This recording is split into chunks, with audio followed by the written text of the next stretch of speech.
M Q M نے اپنی آواز اٹھائی ہے سارے ایشو پہ. آپ اپوزیشن بھی ہیں, اپوزیشن کا کام ہے کہ وہ حکومت کی کارکردگی پہ نظر بھی رکھے, لیکن شرجیل انعام میمن صاحب یہ کہہ رہے ہیں کہ جی میتوں کی سیاست کرتی ہے ایم کیو ایم.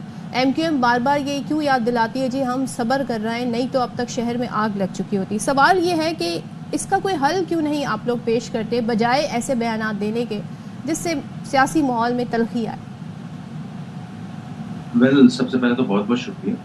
اور وہ ایک اردو میں شعر ہے نا, دانشوری کے نام پہ دبا ہے وہ دماغ, مسئلے جو گنا دیتے ہیں پر حل نہیں دیتے.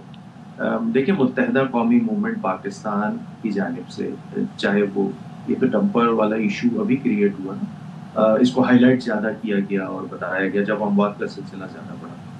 کیا یہ تواتر کے ساتھ متحدہ قومی موومنٹ پاکستان اس ایشو کو ہائی لائٹ کرتی آئی ہے؟ جب ایشو کراچی والوں نے فیس کرنا شروع کیا, اس کو ٹائملی کمپیٹنٹ فورم پہ ہائی لائٹ کرنا ہماری ذمہ داریوں میں شامل ہے. اور اگر ان ذمہ داریوں کو ہم ادا کرنے میں اگر کسی اور جماعت کو کوئی پرابلم ہو رہی ہے تو بھائی وہ آپ اپنی پرابلم کو ٹھیک کریں, کیونکہ آپ ہیں حکومت. اور بحیثیت اپوزیشن یہ ہماری ذمہ داری بنتی ہے کہ ان تمام مسائل پہ جن سے شہر کراچی کی عوام نبردار ہے, بالعموم پورے سندھ کی عوام جو ہے وہ نبردار ہے, اس پہ ہمیں ان ایشو کو ہائی لائٹ کرنا, ٹیک اپ کرنا, یہ ہماری ذمہ داریوں میں شامل ہے.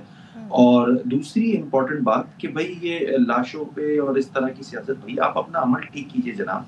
لوگ کیا نہیں مر رہے اس شہر میں؟ چھوڑ دیجیے پیپلز پارٹی کیا کہہ رہی ہے, چھوڑ دیجیے ایم کیو ایم کیا کہہ رہی ہے. ایک عام شہری کے پاس جائیں, مائک اٹھائیں اور اس سے پوچھیں کہ کیا وہ اس حکومت کی کارکردگی سے سیٹسفائی ہے. آپ کو جواب نفی میں آئے گا جناب. ہم ان کے کام یاد دلا رہے ہیں, ان کے انتظامی جو بے روی ہے اور جو بد انتظامی ہے ان کو ہائی لائٹ کر رہے ہیں, اور ان سے یہی التجا کر رہے ہیں کہ خدا را آپ کو مینڈیٹ دیا ہے, جیسے بھی آیا آپ جو ہے وہ روٹیشن کے آپ میجورٹی ووٹ لے کر آپ نے حکومت بنائی ہے, تو ان مسائل کو حل کرنے میں یہ شہری سندھ پہ بھی آپ کی حکومت ہے جناب. آپ کے پاس میئر ہے, آپ کے پاس لوکل گورنمنٹ ہے, آپ کے پاس پوری حکومت ہے صوبے کی, اور اس کے باوجود اگر لوگ گٹر کے ڈھکن نہ ہونے کی وجہ سے اور جو بچ جائیں وہ ڈمپرز کی صورت میں یا مر جائیں اور پھر وہ ڈاکو سے بچ جائے تو وہ کہیں اور, مطلب عجیب ہی سلسلہ لگا ہوا ہے شہر میں. ایک چیز بتائیے گا, آپ جو انتظامات لیے گئے ہیں, ابھی کچھ پالیسیز ڈیزائن کی گئی ہیں جس میں کہا گیا ہے 10 سے 6 بجے تک ٹائم ہے ہیوی ٹریفک کا کہ وہ سڑکوں پر آئے, دن کے اوقات میں نہیں آئیں گے. اس پر عمل درآمد بھی کروایا جائے گا, ٹیگنگ بھی ہوگی, فٹنس بھی چیک ہوگی, باقاعدہ طور پہ اب یہ ایکشن لیے جائیں گے. اس دوران آفاق احمد صاحب کو بھی گرفتار کر لیا گیا, انہوں نے جو بیان دیا تھا, آپ کو لگتا ہے وہ گرفتاری ٹھیک ہوئی ہے جو بیان کے اوپر ان کی ہوئی ہے؟ میں بس آپ کو جو آپ نے پہلے اس سے میں بات کی میں اس پہ بات کر لوں. بھائی یہ ٹیگنگ ہونا, یہ مارکنگ کرنا, یہ رجسٹریشن کرنا, یہ فٹنس ٹھیک کرنا, کیا یہ اموات ہونے کے بعد کرنا چاہیے تھا حکومتوں کو یا اس سے پہلے کرنا چاہیے تھا؟ میرا پہلا سوال بنتا ہے. معظم معاشرے میں تو ایسے ہی ہوتا ہے جناب. یہاں پہ سندھ میں صورتحال یکسر جو ہے وہ مختلف ہے.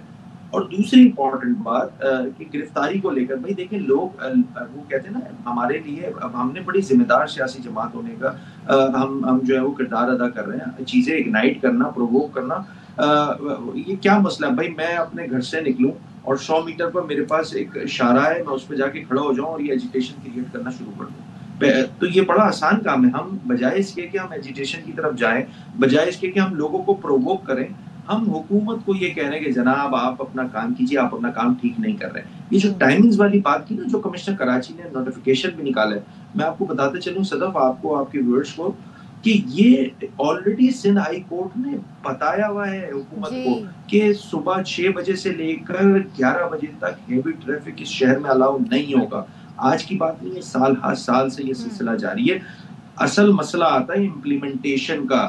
امپلیمنٹیشن کرنے میں حکومت کی اپنی جو کارکردگی وہ ایکسپوز ہو جاتی ہے, کیونکہ when it comes to implementation تو جو ٹریفک کا ایس او ہے, اگر ایک ڈمپر جو ہے وہ سائٹ ایریا سے نکل رہا ہے تو ایس او سائٹ جو ہے اس سے پیسے لیتا ہے, پھر جس روٹ پہ وہ جا رہا ہوتا ہے اس روٹ کے تمام ایس اوز کے ٹریفک کے جو ایس اوز ہیں وہ اس سے پیسے لیتے ہیں, اور وہ اپنی منزل مقصود تک جانے میں لوگوں کو کچل دیتا ہے.